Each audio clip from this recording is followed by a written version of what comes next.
So you know what the most common question I get asked from business owners is? How much should I spend on Google Ads? And the truth is, most people either spend too little to ever see results, or they throw money at it with no strategy. So today I'm going to help you figure out exactly how you should spend based on your business, your goals, and your average value. So welcome to Focus Your Ads podcast, where we help service businesses, owners, and e-commerce business owners turn clicks into real leads and sales without wasting a dollar. I'm Dan Casson. I've been managing Google Ads for about 7 years across both service and e-commerce industries. I have managed millions of dollars in spend, and my goal with this show is to simply make Google Ads understandable and profitable for small business owners and people that run Google Ads. So let's dive in. So first off, let's go over the problem, because there is a big problem when it comes to Google Ads spend. One of the things that we have to address here is one of the things, most common things that I see is people will just come up with a random number. They'll say, oh, well, I want to spend $2,000 in Google Ad spends. And if I push on that and I say, well, why do you want to spend $2,000 in ad spend in the month? They'll say, well, I don't know. It's what I've heard online, or it's a good number to shoot for. So we need a reason to actually spend $2,000 or $1,000 or $5,000, $10,000, $20,000 in a month, because you can spend quite a bit of money in Google Ads, and really there's almost no ceiling. There is a bit of a ceiling, but almost no ceiling, especially if you start going into Performance Max and stuff like that. So random budget's probably not the best idea. So we need a bit of a plan, some tactics that we can actually use to kind of improve this. So we need first thing, when you're starting a Google Ads account, and you don't have any data at all. So this is a brand new account. Let's say you don't have any profit, you haven't made any sales. So we'll get into those ones later. But for now, if you're in that camp and you are just starting this, initially what we're doing is we're actually paying to learn. We're buying this data, and the goal is to get some sales, is to get some leads coming in. But initially we're just paying to learn. We want to figure out what is going to work, what starts to work for us. And then we can start to cut that out and start to narrow things into the spots that it's working. But we have to pay for that data first, because you can look on blog posts, you can look on Google Keyword Planner, and yeah, great. You'll find some information, but it's not going to give you it's not going to give you the kind of accurate information that you need from your Google Ads. Only way to do that is to actually run some ads. So that's what we're doing initially. So saying that, you can run a small budget when you're starting out. And that is something that can be done. You could start, say you start with $100 a month, and that could be your budget. Sure, it could work. There are some caveats to that, and it won't always work if you're going to spend that low in a budget. I wouldn't suggest starting that low, because again, we're trying to buy data. We need to get some data coming in. And if we have a $10 a click, you're not even going to get a click a day at that price. So we have to be able to at least get a few clicks in every day. So usually a minimum is around $1,000 kind of to get started, because you need that data to come in. Sure, you can do it with maybe 500, but you're kind of pushing it. So the better option is to spend something that you're willing to, that you can part with. If your business can afford to spend $3,000 in the month and it's not going to hurt your business, then I would suggest let's try starting with $3,000 a month, because now you can spend that money, get some data, start learning, and as long as it's not going to hurt your business, it's not a bad idea to start with a little bit higher budget, or to get a little bit of data flowing. Because if you start really low, you're just not going to get the data, and it's going to take you so long to actually getting any results that you might just give up on Google Ads, which is usually profitable for most industries. So again, now going to profitability, that's something we'll touch on later with some math, because there is different formulas that we'd use to determine if you're actually profitable, or whether to increase your budget, whether to decrease your budget. It's going to be based a lot on how profitable you are. So again, we will look at that in a minute here, where we go into some of the math. But let's go over a few other things here. One thing that could be pretty common, and we just kind of touched on it here, was spending too little would be one issue I could see with your budget. Like if you spend, say you're in an industry that has cost per click of $10 and now you have a $10 a day budget. Obviously, you're only going to get one click at most. You might get two if Google pushes your budget, doubles your budget, but really you're only going to get 1 to 2 clicks per day, and it's going to average out to 1 click per day. So that's 30 clicks in an entire month. So if you have a conversion rate of, let's say 1%, you haven't even hit that conversion rate in 1 month. It's going to take you 4 months, I believe, to get to that conversion rate, because that'd be 3 months would be 90 clicks. So you're going to have to get into that 4th month before you actually get a conversion, unless you get lucky somewhere in there that you get the conversion early. So you have to keep that in mind, and your conversion rate might not be 1%. I find e-commerce is a little on the lower side, but if you're in a service business, usually you can have a much higher conversion rate as long as you are targeting the right kind of traffic. But that is something to consider because it's going to take you a while to get any data. And again, it might look like it's not working, but it is. It's just you just haven't given enough. You haven't given enough spend to actually make anything work yet. So spending too little is definitely a problem. Spending too much too quickly can also be a problem because you can spin your wheels, and spinning your wheels in Google Ads is very expensive. So if let's say you have a big budget and you're like, okay, we're going to spend $10,000 because we know we can make $100,000 in this month. Easy. Well, starting out with your full budget at $10,000 could cost you a lot of money. You could spend that $10,000 and maybe you don't end up optimizing it properly, and now you waste a ton of that money. Google Ads has a lot of pitfalls, a lot of places where you can waste money easily and quickly. And if you're not careful, putting it in a really high budget and expecting a really high return is a losing strategy. So again, it comes back to what can I spend and what can I lose in that first month? And really, if you're going to spend something and you're willing to lose that in that first month and not get a return, or at least maybe break even would be the best option, then that's what I would suggest. Don't have a really, really optimistic feel on things and say, okay, well, we know we can make this much, so let's spend a ton and get huge results back from it. Now, if you already have some history, that's a different scenario. But initially, when you're first starting out, you don't have that history. You don't know what's going to come your way. So it's better off to just start with something that's a little lower, something that's reasonable that you can actually spend and that you can now get maybe a break-even return from, and still be okay with that initially, or maybe have a little bit of a loss in the first month. Because again, you're buying that data and things are going to improve, but it's going to take a little bit of time to get there. So now we're going to dive into a little bit of math. And I know you're thinking, oh, I don't like math, but being a business owner or even just managing Google Ads, well, especially managing Google Ads, you are dealing with a lot of numbers. So if we're talking about math, in this case, it's actually pretty simple math. We're going to be doing more of math on whether you're profitable or not. So the big one here to start out, we need to understand your cost per click. So there's a couple ways to figure this out. One way would be go into the keyword planner, search for your actual keyword and see what average cost per click you see in there. Is it around $5? Is it $1? Is it $10? Is it $100? Even more? Google Ads clicks can be very expensive. So find out what the actual cost per click is so you can at least understand how much you're going to be paying. And again, these numbers are not perfect. The Google Ads keyword planner is not completely accurate. It's not going to take into consideration the fact that you have a poor quality score and that you have competition everywhere.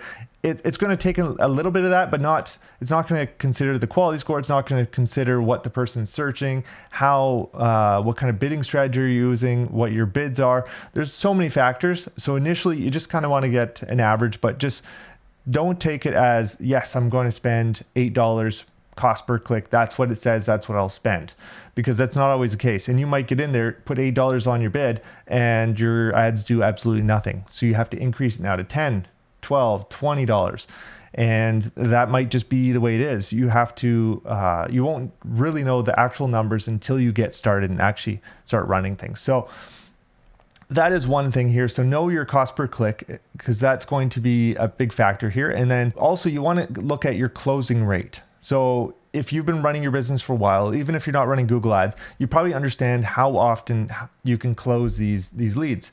So you have to figure that out. Especially if you're a service company, if you're e-commerce, it's different because it's going to be tracking online. But if you're a service company, you want to figure out what your closing rate is. So if a phone call comes in, how many phone calls does it take you to actually get a sale? How many lead forms does it take to get a sale? And that might be different for lead forms, for calls. And those are good numbers to understand. And then you want to figure out your margins as well. So understanding if you have, let's say, if you're a service company, how much does it cost you to actually complete the job?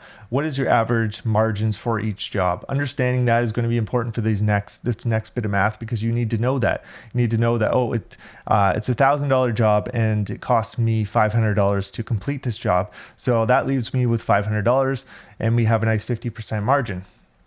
Again, with e-commerce, the same thing. It's going to be how much it costs you to buy that product, or how much it costs you to make that product, and then it's going to how much you can actually earn from that product. So those are important numbers to understand, and they're going to come into play in this next little part, where we figure out your break-even ROAS. So a break-even ROAS means, I should explain what a ROAS is. So a ROAS is a return on ad spend. So this is a number that you have to. It's essentially how efficient your ads are. So if you put $1 into your ads and you get $4 out, you have a 4 times return on ad spend. That means that you're getting 4 times as much money out as you get in. But there's a point where just because you earn $4 in revenue doesn't mean you're getting $4 in revenue out. There is your margins play a factor, and then we'll get into, if you're a service company, it's a little different. We'll get into that in a second with CPA. But this is more for e-commerce, but you can apply this to a service company as well. So let's say that you spend, let's figure out the break-even ROAS. So your profit margin is the one number you need to know. So if that is, let's say your profit margin is 30%. So if it's 30%, we can actually figure out that your break-even ROAS would be about 3.33. So that's your break-even ROAS if you had a 30% margin. And the way I figured that out is we take your margin, so if it's 30%, so that'd be 0.3, and divide that by 1. And if we do that math, we come out with a break-even ROAS. And that's the number that if you hit that return on ad spend on Google Ads, you're at least breaking even with your spend. And it's really important for any kind of Google Ads management. You have to know this, and you have to understand that, okay, if I hit this number, I'm going to be profitable. If you're doing drop shipping or something like that, you might have to have a 10 times return on ad spend to even be profitable if you have a really low margin. The higher that margin is, the better it is, and the lower ROAS you have to hit to essentially be profitable. So the less you have to get, and that means you can spend more on it. So understanding that is really important, because that's going to be how hard you can push your ads, and that's going to come back to your budget, because it's going to tell you essentially how much you can put on your budget and how much you should be pushing your budget at that time. So now let's go into more of our service client side with the break-even CPA with closing rate. A break-even CPA is a cost per acquisition. So that's how much it's going to cost you to get a lead. So every time that you spend let's say you spend $100 and you get a lead every time you spend $100. Now you have a cost per acquisition, or CPA, of $100. So it costs you $100 to get that lead. But we have to figure out, is that profitable for you? So you have to figure this out on your side. So we have to figure out the average sale value. So if, let's say now an average sale value is here, it's $1,000. So we have $1,000 average sale value. And now we have to figure out how much per revenue you make per sale. So if you only make $300, now we have a 30% profit margin. And then your net profit margin after closing rate. So we have to figure out what's your actual closing rate. So if let's say we bring in 10 leads and you only close 2 of those. So 10 phone calls leads to 2 leads. Now we have to factor that in, because we can't track the end result a lot of times with Google Ads. If you can, then you can remove closing rate and not worry about it. But if you're tracking phone calls, you're tracking form fills, you have to add the closing rate in, because we have to understand what the percentage of the closing rate is going to be. So we have to understand the percentage of leads that are paying. Let's say I'm just doing the math over here, we have $1,000 on your actual revenue. That's how much you made. And we only make 30% of that. So we make $300 after everything's said and done, after we pay everyone and all the expenses are done, other than fixed costs. So don't worry about the fixed costs. We're looking more at stuff that's going to vary depending on the job. And then now, so that's $300 that you could spend per lead, but we're not counting our closing rate, because we have, that's saying that you'd have 100% closing rate. So every lead is an actual sale, which we know is not realistic. So let's say we have 20% of that. So let's do another 20%. And now we have $60 per lead. So essentially we have to have a CPA of $60 or better. So in the CPA world, it's the opposite, right? The lower it is, the better, because that's how much you're willing to spend per lead. So in this case, we're looking at least $60, if not maybe $50, $40, $30. 60 would be break even. So that means you're not making any money. So that's how cost per acquisition works, and that's how ROAS works. Again, they work in opposite directions, but it's the same type of thing. You're trying to figure out whether your ads are actually profitable. So let's just take a quick break, and I would just wanted to say that all this information here is completely free. I'm going to be producing more of these podcasts, and all of this information is free. I'm not holding back anything. I don't have a course to sell right now or anything like that. The reason I do this podcast and give away all this information, all this strategy, is because I genuinely want to help you grow your business. I've helped a lot of companies grow over the years, but I know that not every business can afford direct management right away. It can be expensive, and my selfish goal is that one day your business grows so much that you've learned from learning from this, that you outgrow managing your own ads. You don't have time for your own ads. You don't understand every little detail, so you might need someone else to actually help you, and someone with maybe 7+ years experience like myself that really can dive into the nitty-gritty and start pushing levers that you didn't even know exist. If you think you're already at that point, I'd love to have a conversation with you about managing your ads. You can visit us at focusyourads.ca and reach out there, and I'd be happy to have a chat and see if we're if we're the right fit for you, and if we could be managing your ads or helping you get more out of your ads. All right, so now why should we care about this math that we just did? Why should we care about the CPA? Why should we care about the ROAS? Well, essentially, if you are, let's use CPA for example right now. So cost per acquisition. Let's say we want to push our ads harder, but we don't know if we should or not. Well, let's say there's a big gap between our actual CPA, which you can find in Google Ads, so how much it costs us per lead, and our target CPA, which is the one we just did, our break-even CPA, not our target, our break-even CPA. Let's say there's a big gap there. Say maybe it's actually $500 to get is what your break-even is, and we're actually getting leads for $50. That's a pretty big gap, and so that gap essentially tells us that we have room to push very hard. We can now increase things. Of course, there's a whole bunch of other factors like whether there's volume for this or not, but this gives us the indication that we should be looking to push our ads harder. We can now say, okay, well, we spent $2,000 on our ads this month. Well, maybe next month we should double it and we should spend $4,000 on our ads. We should start to push these harder. And on the flip side, if we are close to our break even, or maybe we're actually spending more than our break even CPA, we now understand that we have to pull back on our ad spend, and understand that our budget can almost be like a lever to essentially make it less expensive. Because if you pull back on your ad spend and adjust your bids a little bit and pull back and everything, you can actually make your ads more profitable, because there's less people in that arena. You're now saying, okay, I don't have to be the number one person in this space. So Google's going to say, okay, well, you don't have to spend quite as much to get in that position. So it's not going to cost you quite as much per lead. It doesn't work perfect. It's not an even, like if you spend $10, it's going to be at a certain level, and if you spend 100, you're going to be at another level. It's not a perfect line between those, but there can be a bit of a decrease in your cost per lead if you spend less money, and an increase in cost per lead if you end up increasing how much you're going to spend. So you have to understand that your budget does play a big role, especially if you're using automated bidding.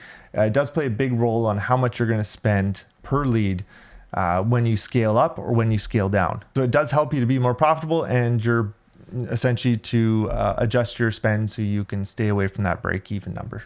So again, let's go back to if you're starting out. Say you're brand new to this, you don't have any kind of starting point, and we kind of talked about almost like you're guessing with your budget, because we were saying, okay, well, we could pick a budget of $1,000, right? And you're learning from that. You're not actually, there's no cost per acquisition, there's no ROAS, you don't know what either one would be. So the goal with this would be to get enough traffic that you can actually make decisions. So I would say if you have to pick a number, at least go with 10 clicks per day. So try to figure out what 10 clicks per day would cost you. Go into the keyword planner, try to figure out what your average cost per click might be, and try to get at least 10 clicks per day. Again, you can adjust this. So you can run it for maybe a week, figure out what that your cost per click is actually going to be, and then maybe adjust it a little bit to get at least 10 clicks per day, if not more. If you can get more clicks per day, then that's even better, because that's more data that you're buying.